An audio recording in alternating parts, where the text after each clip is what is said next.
Welcome to Brownfield's Next Gen podcast, where the future of agriculture gets a voice. This is your stop for real-world wisdom, fresh perspectives, and straight-shooting conversations that address some of the biggest challenges facing the next generation of farmers and ranchers. From planting to big-picture profits, we talk to the experts and dig into the tools, trends, and tough decisions shaping your operation and your legacy.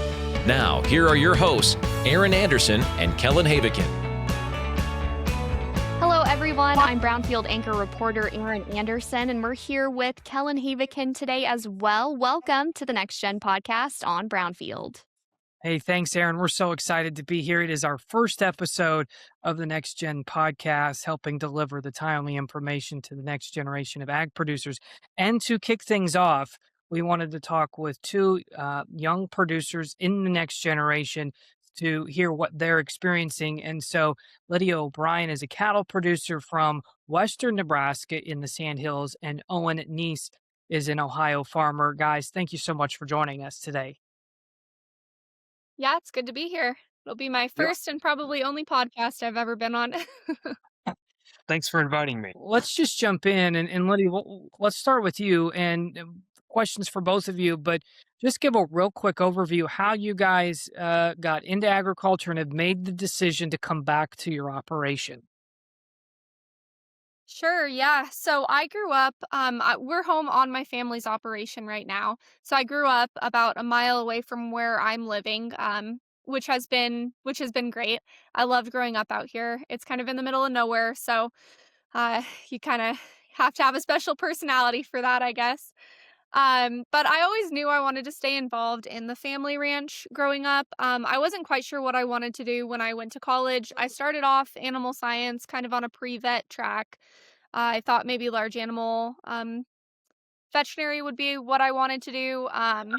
And as we started going with some of those classes and stuff, I ended up switching my major to ag education.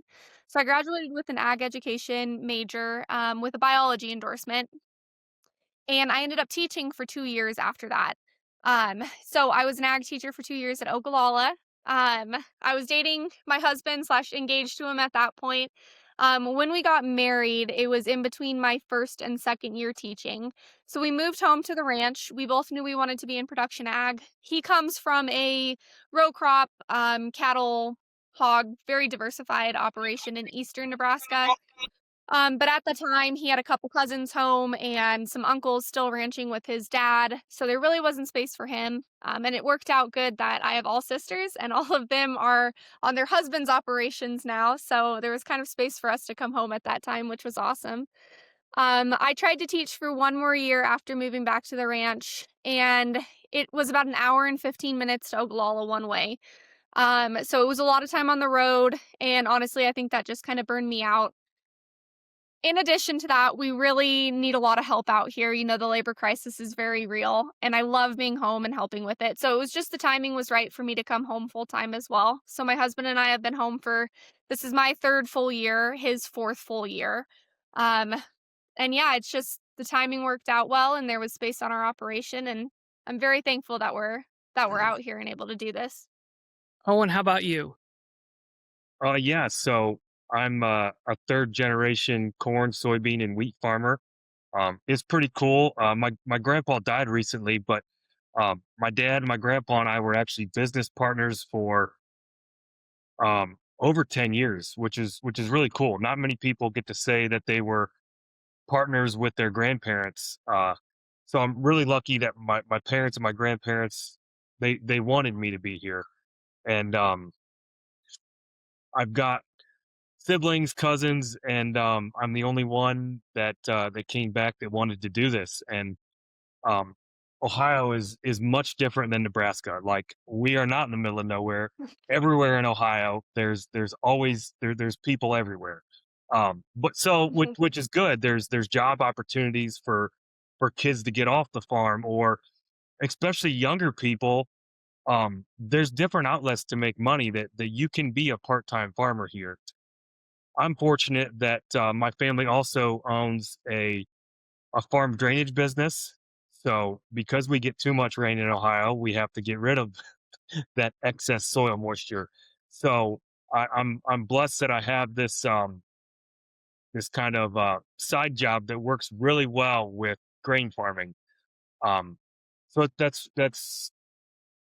how I ended up here. But I went to college in construction engineering and did internships all over, worked for different construction companies, traveled the state, just doing odd construction jobs. And after I graduated college, I never worked anywhere else.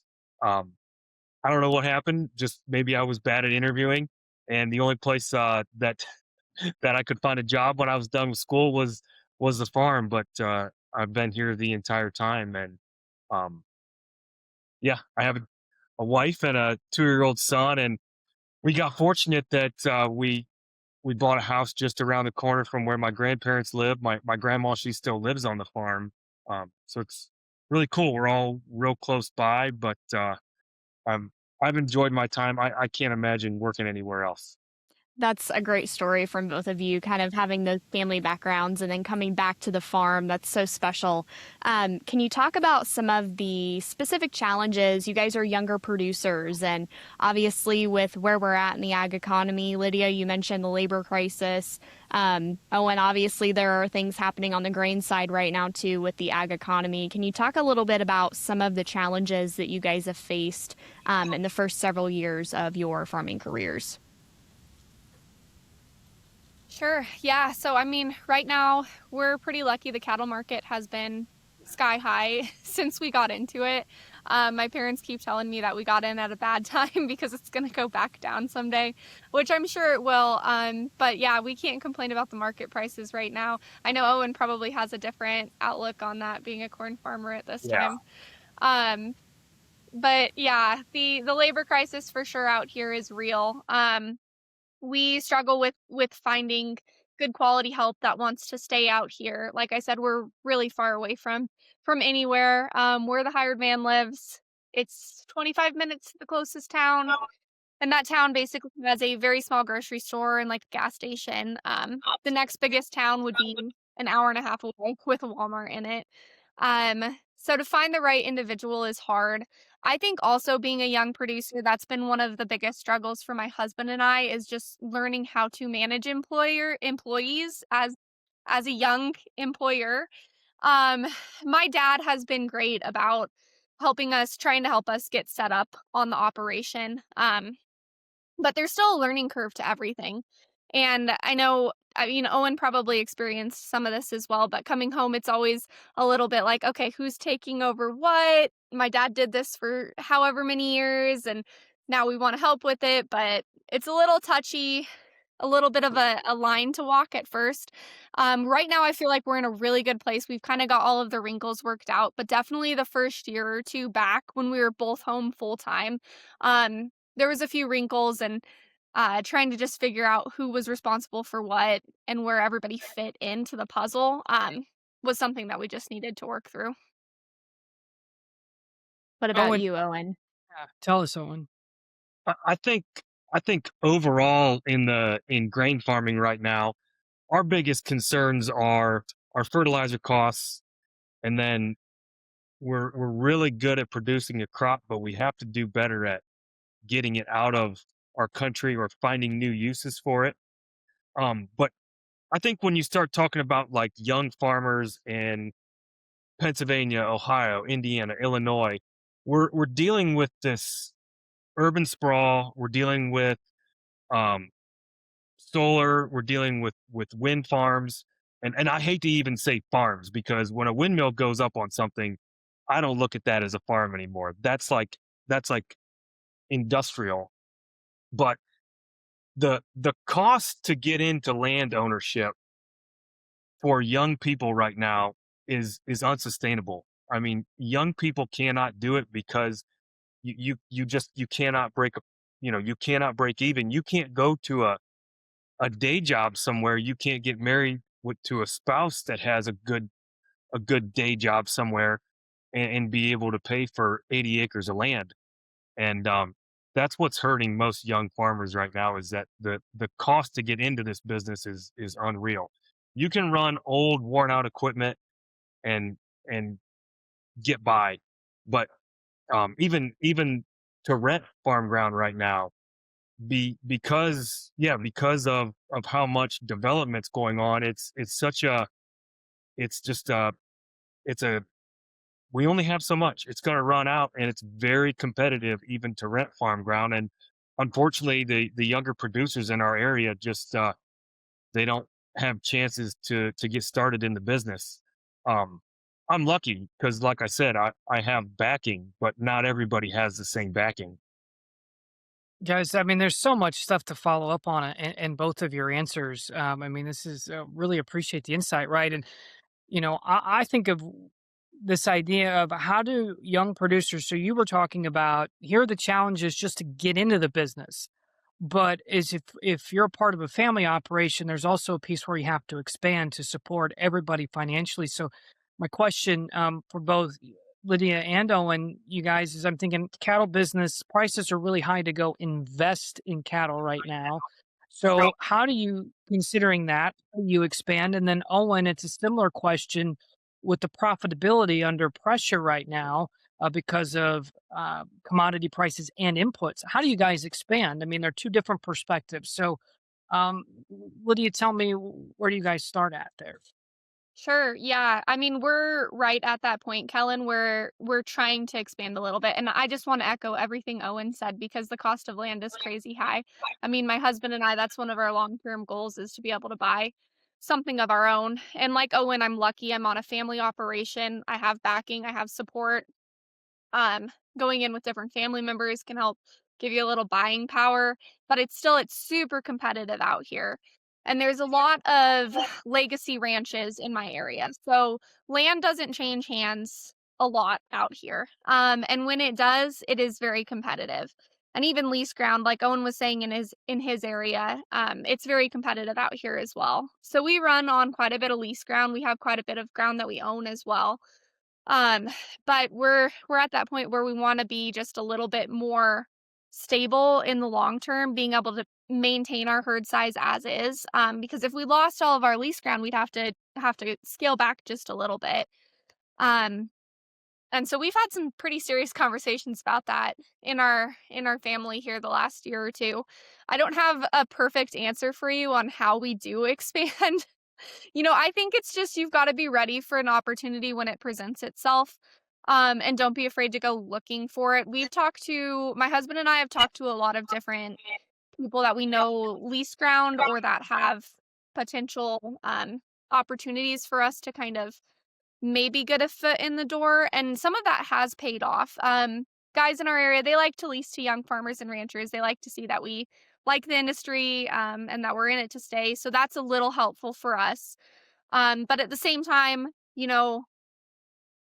we aren't able to go out and buy 4,000 acres by ourselves because that would be like $5+ million at this point. And as a 30-year-old rancher, we don't have $5 million to be able to put down on that ground. And the reality is, even if we were able to buy 4,000 acres, that might sustain like 200 head of pears year round, 300 head if you're just doing grass on it, like for summer grazing. So it's a hard thing. I mean, the backing is huge. If you don't have backing, it would be really, really hard to get into this game. Owen, what are your thoughts on trying to expand from the row crop side, given the challenges? I think you have to be willing to adapt to more crop rotations.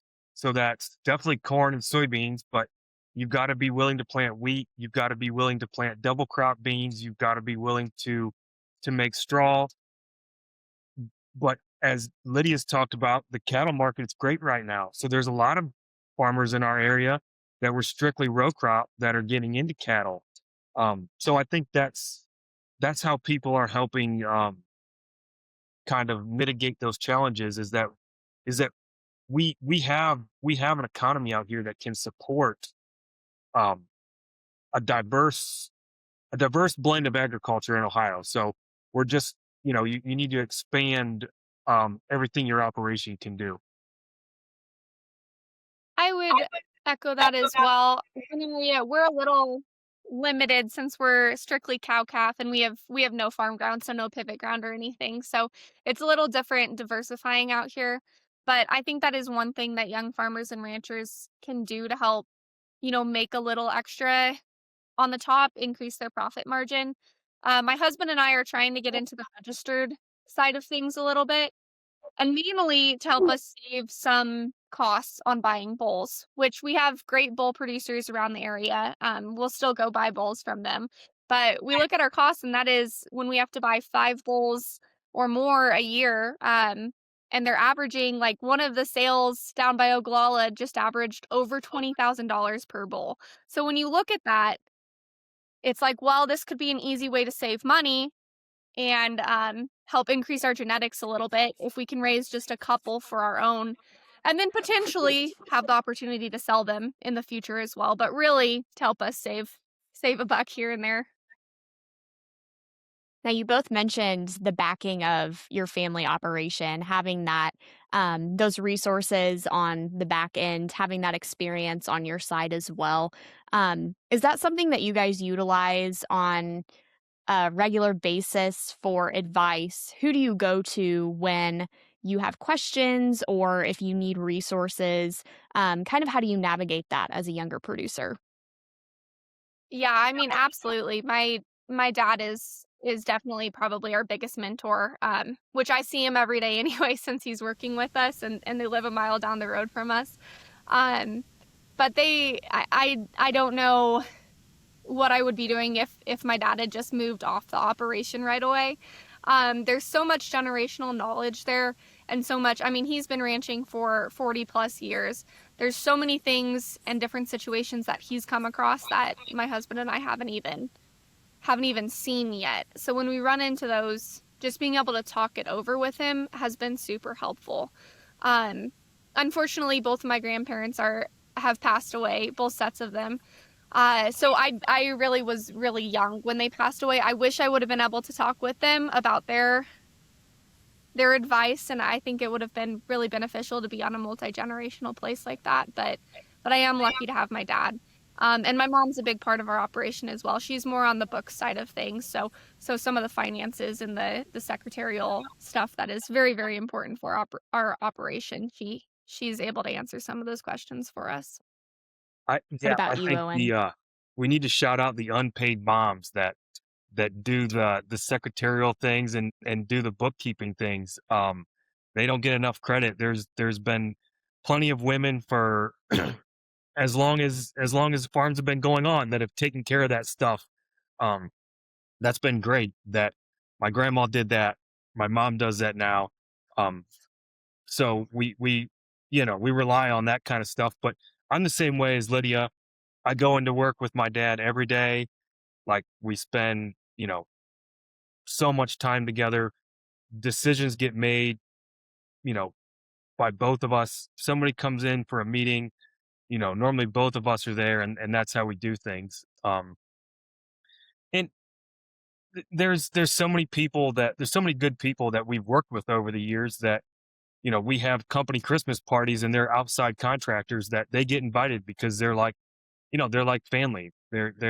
So I'm really fortunate that we have really good employees who are not family, but they're here all the time, and we love them. And again, there's different people we've met over the years that my grandpa worked with that I still work with today that offer great advice. Some of the advices they give to me unpaid, and some you have to rely on, through a contract. But um, it's you got to find the right people to work with, and fortunately, my family's always seemed like they've always done a pretty good job of that. You guys have both mentioned tough conversations and expectations coming back to your operations, and it was done a certain way for their period of time. You guys bring a different perspective into the mix. How do you guys deal with that? The expectation of carrying on the legacy, or that, hey, I want to do this different than what we've done for X amount of years. Open to one or both of you on that one. Yeah, I mean, I would say I um don't struggle with that a lot just because my dad, he has a very growth mindset. he's always said, like, the worst thing a rancher can say is, well, this is the way my dad did it, so this is the way I'm always going to do it without changing. So he's very open to new ideas, which has been awesome.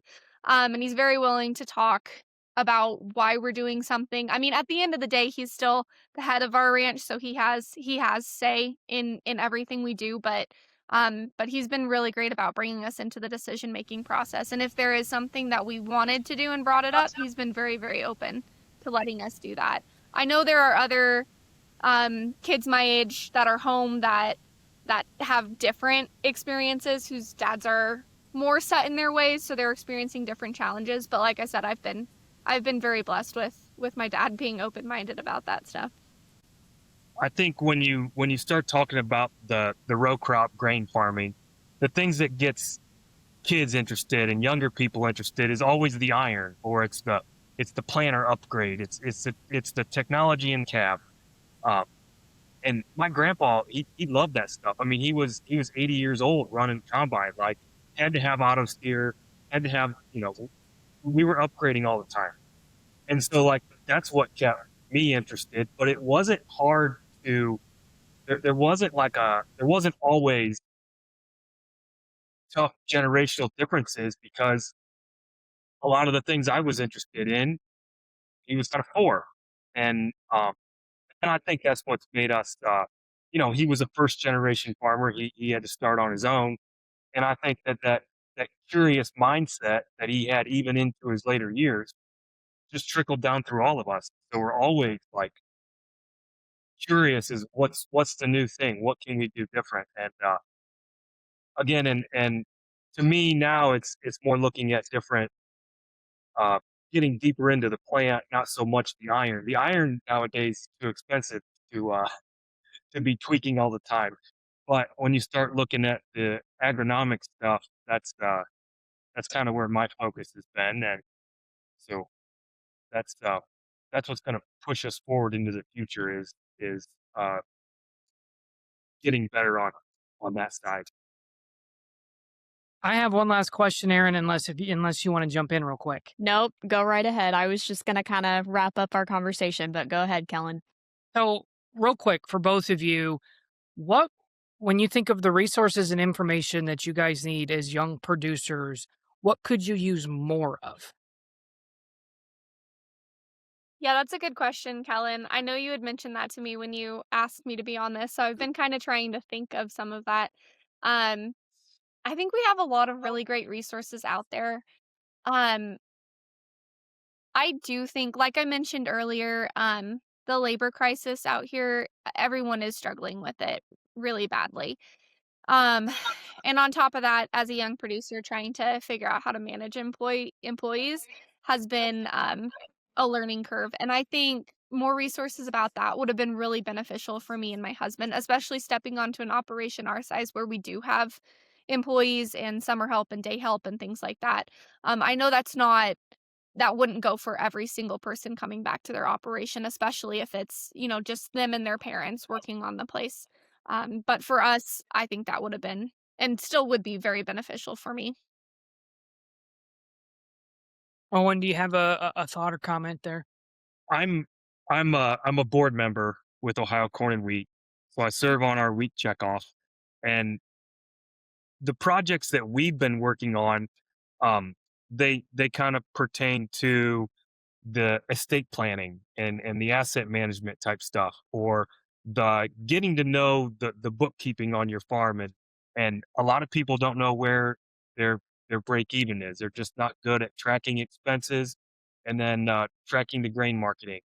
And so I'm really proud that at Corn and Wheat and with the Ohio State University that we've worked on projects like that. And I think those are the most helpful things to young people, is starting those conversations about the estate planning, and then make a plan with the generation before you, and at the same time make a plan for the generation after you. um i I really feel like that's the most important thing, because you can't get started on some of that stuff too early. We work in a dangerous industry, and you just got to always be planning for everything. I would also echo that, Owen. And one thing I just thought about as well, something on the cattle side of things, like Owen mentioned the grain marketing, which um, in the cattle industry, I think something that's very underutilized are things like LRP to help kind of, stabilize you or give you a floor in case that market goes out from underneath you. And that's something I've really just learned a little bit about the past year. My family's been doing it for a while, but I think it's something if you don't do or if you haven't heard of it before, it can be super, super confusing. And by the time you get through it all, you're like, well, shoot, I don't even want to do it now because I don't know what I'm doing. I don't know what month to put these calves under. I don't know how many calves to put under an LRP contract. So I think some resources around that, how to just kind of um, help make a safety net for yourself because the market is just, you never know what's going to happen with it. Could be beneficial as well for young producers. I, I, I'm into like building spreadsheets and trying to track things in that way. And I was struggling the other day to like, I could not figure out how to get this formula to work right. And I'm like, just get on Chat GPT, use Grok, figure it out. I mean, we're fortunate, like we have so many different things like just in our pocket all the time on our phone that we can utilize. And I think, I'm not a big fan of the data centers, as I mentioned before, like that urban sprawl that's driving up my land prices. But dang, I do like being able to get on my phone and just type in, "Hey, build me a formula for this. I'm struggling today," or find me a chemical that compares to this one. Like, so really fortunate that this AI is gonna change the way farms look. But there's nothing that's gonna replace the blue collar labor. So I feel for you, Lydia. We got to work on that. But I do think that we're all embracing AI, and that's going to be crazy to see how it changes grain farming for sure. Well, thank you both so much for joining us today. I know we both enjoyed this conversation very much and really appreciate you guys being on once again. And this has been the Brownfield Next Gen podcast.